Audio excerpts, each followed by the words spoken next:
Hey, what's up everybody? Vegetarian Zombie here, and I want to welcome you back to my latest Let's Play of, drumroll please, 7 Days to Die. Well, actually, it's not a complete Let's Play, and to tell you the truth, this isn't really a complete episode. What this actually is the end of this season, this small, tiny nugget of a season.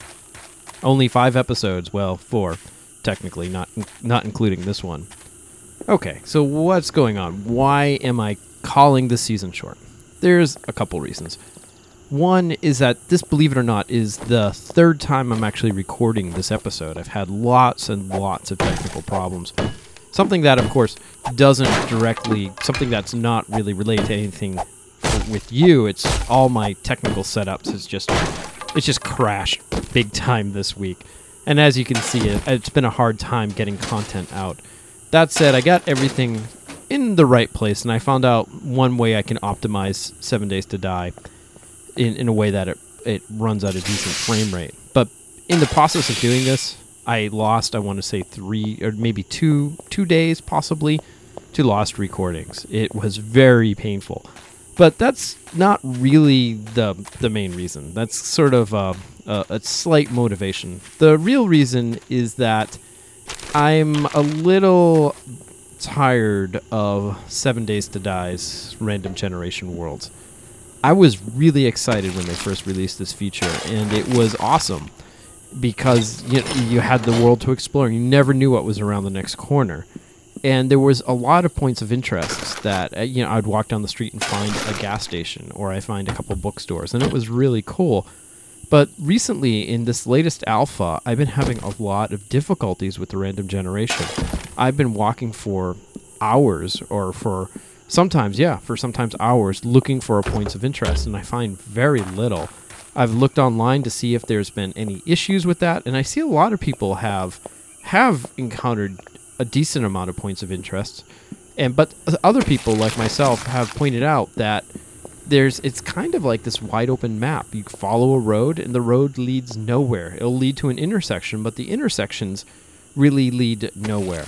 But even if that wasn't the case, even if I wasn't running into points of interest, if I was running into more points of interest, I'm finding the way it's done is just so arbitrary and so random that it's just been really ruining my sense of immersion into the game. Let's take for an example the town I was in when I was working on the Let's Play. This town had 3 stores in it. It had maybe 2 homes, and the rest were garages. There was, I want to say, 10 or 12 garages. It made no sense. And I was just walking around, breaking into buildings, and just pretty much looting garages the entire time. And it was frustrating. There's no sense of immersion, no sense of a place. It just feels like they're random buildings tossed together just in a random way without any thought to how people would have lived in these worlds. In fact, I don't get the sense that people lived in them at all. It just feels really barren and, I hate to say, random. And same goes as you're moving through exploring the countryside. You'll bump into a random point of interest, and there's nothing else around. There's no logical way how that point of interest takes place with the rest of the world. And for me, like when I first started playing the game, that wasn't a problem. And the reason for that is everything was new. But now, as I put something close to 100 hours into 7 Days to Die, I just get very tired of sort of coming up with imaginary excuses of why this building is in the middle of nowhere, or why I'm running into an intersection in the middle of nowhere, and there's no buildings anywhere, no streetlights, no sign of humanity.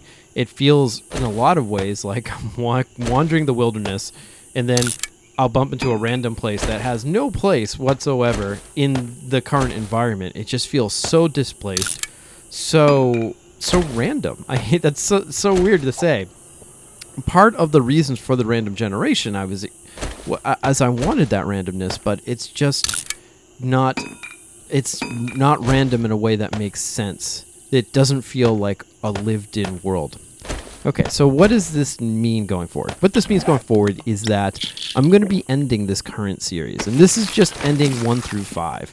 What I will be doing is we're going to be picking it back up, and I think we may make season, I don't want to call it season 4, but maybe season 3.5, because alpha 11 is not, it's probably going to be wrapping up soon. And what I'm going to be doing within Alpha 11 and Alpha 12 as well is that I'm going to be going into the pre-generated world. That's, I forget, I can never pronounce the name, but it was the original map that you can choose to pick, and then basically play around in that world for a while. It's really new to me. I haven't explored it at all, and the great thing is there's some sense of order to it. There's some sense of deliberation. There's streets go places. There's buildings where you would expect them to be, and it's much better, or at least from what I find, than the actual random worlds. Hopefully they'll really work to get the random worlds tweaked and done a little better, but I'm guessing their priorities right now are just to focus primarily on gameplay aspects. So I think for the next few seasons we'll be using the pre-generated worlds. That's not a problem. The game's still fun. It's provides a whole bunch of challenges. I really enjoy it on a whole lot of levels.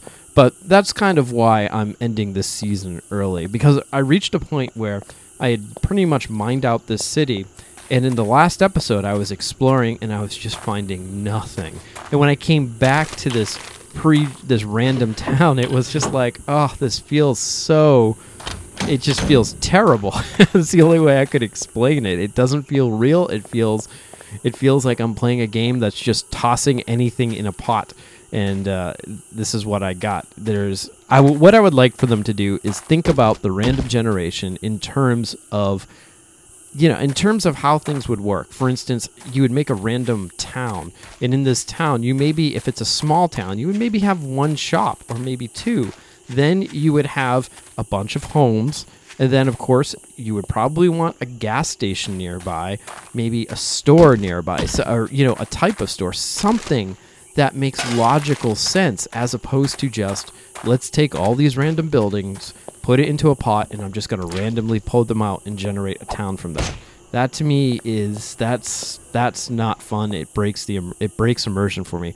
I think I'm specifically feeling this way because I've been playing a lot of Project Zomboid, and that takes place in a pre-generated world. But it works exactly.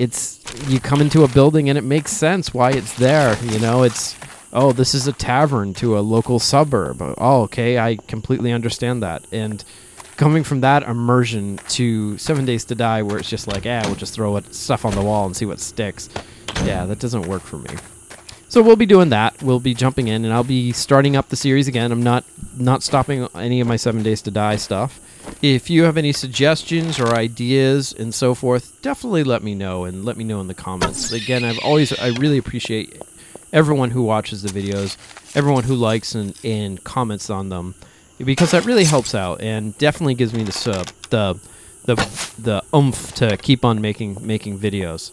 I tell you one thing, when I clicked on, when I was in the 7 Days to Die menu earlier today, there was the create world option, and I clicked on that, and of course it says it's coming out in the next version. I think that's going to be a really killer option, because if we can create our own worlds and share them with each other, then we can create these deliberative experiences, create worlds that make sense, and we could have a lot of fun doing it. And as we share it amongst each other, man, it's going to be completely new, and we'll get the feeling of a random generated world, but also we get the sense of newness and so forth. Of course, each map is going to vary in quality depending on the author, but I think that's a nice middle ground. But again, hopefully they're going to work on the random generation. I hope they really fix these things and make these worlds a much more livable and, I don't know, realistic place. One place that you feel can exist. All right. I hope you've enjoyed this video. Thanks for listening to my rant. And on to season, was it 3.5? Yeah, okay. I'll see you then. All right. Take care, and I will see you in the next series.